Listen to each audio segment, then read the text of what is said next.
For this video, I'm going to ask us to just take 30 seconds to pause and breathe.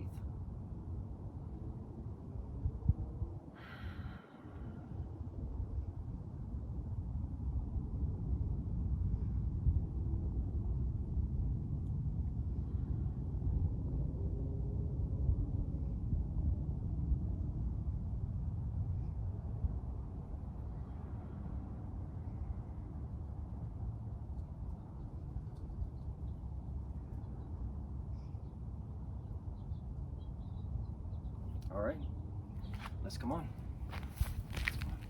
Today, our theme is time. In our last video, we covered outcomes. We talked about how outcomes fall along a spectrum of inputs, the things we put into our work, outputs, the things that come out of it, and outcomes, how people are actually impacted. It is through outcomes that we know if we're reaching our goals in equity or not. Outcomes, too, allow us to stay focused from all the criticisms and distractions trying to conjure up scenarios and talking points that try to pull us away from actual outcomes. Now, we look to one of the means to reach the outcomes we want. We define time as a resource. Just like money, many of the services we deliver to our residents requires actual time. Whether that time is labor, whether that time is meetings, whether that time is construction, time is an important factor. It is a resource that is so often in short supply when it comes to trying to change how we do things. It is a resource that is often in abundance for keeping and maintaining the status quo. If we are trying to change the system, we usually have less time compared to those wishing to reinforce the way things are. It's a challenge, as time makes or breaks efforts to be more equitable, is the difference between success and failure, between momentum and sliding back. So many of the methods we try to push forward diversity, equity, and inclusion with struggle due to a lack of time. A DEI committee meets for an hour once a month, usually with little direction, authority, or clear connection to turn ideas into action. It's little time to figure out what the committee wants to do, determine what it can do, and navigate how to actually do it. There's the side project for a passionate employee wanting to make a difference, but only after all their other work is completed. It's a perfect equation for burnout, a full-time job plus a new project we really want to get done. A one-and-done training for just a few people, whether voluntary, only managers, or so on. A single training meant to fix everything. Or the single dialogue, where people come in from very different places. One wants a call for action, another needs to express their perspective, a third needs to learn and be educated more. All valid topics, but we can't fit them all into a single discussion. A lone specialist position meant to work for the whole organization, like hiring a single finance professional meant to do all the numbers for all departments without the help of management and others who work with the numbers daily.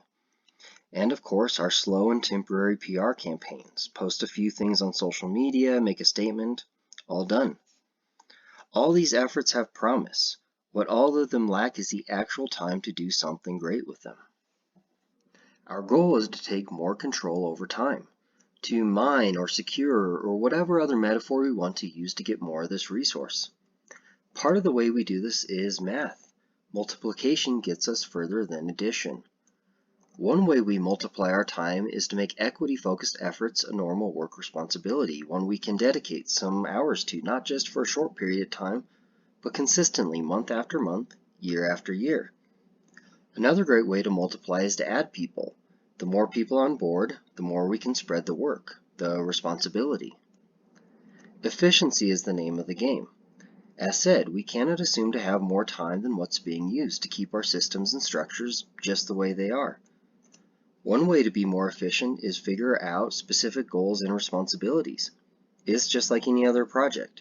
When everyone understands their role and others' roles, when we all know what specifically we're trying to accomplish, the work goes smoother. Maybe our starting goal is one department, one neighborhood, is a specific training. We get it done and move on to the next one. We also map our processes. When we know how our organizations work, when we know what levers to pull to get approvals and support, we spend far less time spinning our wheels and staying in place. Narrative, narrative, narrative. We get more time through storytelling. If the story is, hey, this employee is spending a whole 4 hours doing this equity stuff a week, that's half a day. We're on the defensive. If we spin it to, wait, they only have half a day a week to figure out how our services impact our residents differently, that's not much time at all. We're putting pressure to add more. For me, I like to compare the equity to the budget. Just as everything we do ties to the budget, everything we do ties to equity.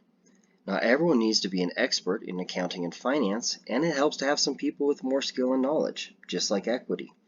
We never say, gosh, when are we going to get over the budget? Didn't we do it last year? Same thing with equity. It's every year. There is a certain threat to our efforts to do better that is more subtle, is more invasive than those who loudly and proudly criticize DEI, say it's a bunch of nonsense.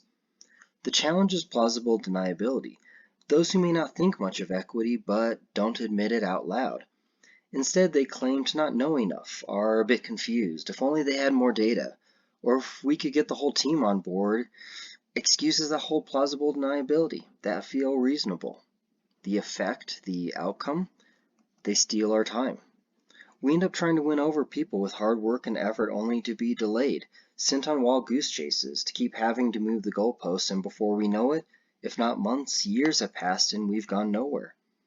So what's the solution? Well, one tool is the series. Those who will suck up our time tend to also value their own. Now, if we take the whole series, we're talking a few hours to watch all the videos, which honestly isn't all that much given how many topics we're covering, but people still may say it's a lot. How about one section? How about just one video?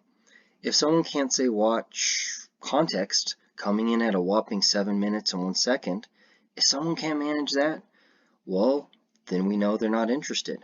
There's no plausible deniability to not have 7 minutes to spare. Our optional exercise is time mapping.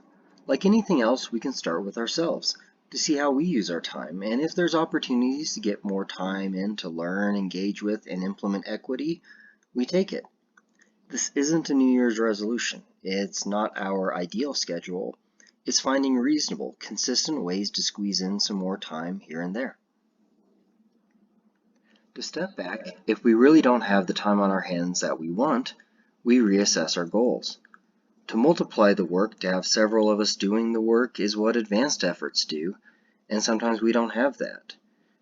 If there's not enough time, whether it's just us or the committee can only meet for once a month for an hour or less, we have to manage our expectations. Our new goal then becomes to build a foundation, create the infrastructure so that when we gain more time, we can use it effectively. Up next, another way to reach our outcomes. Effort.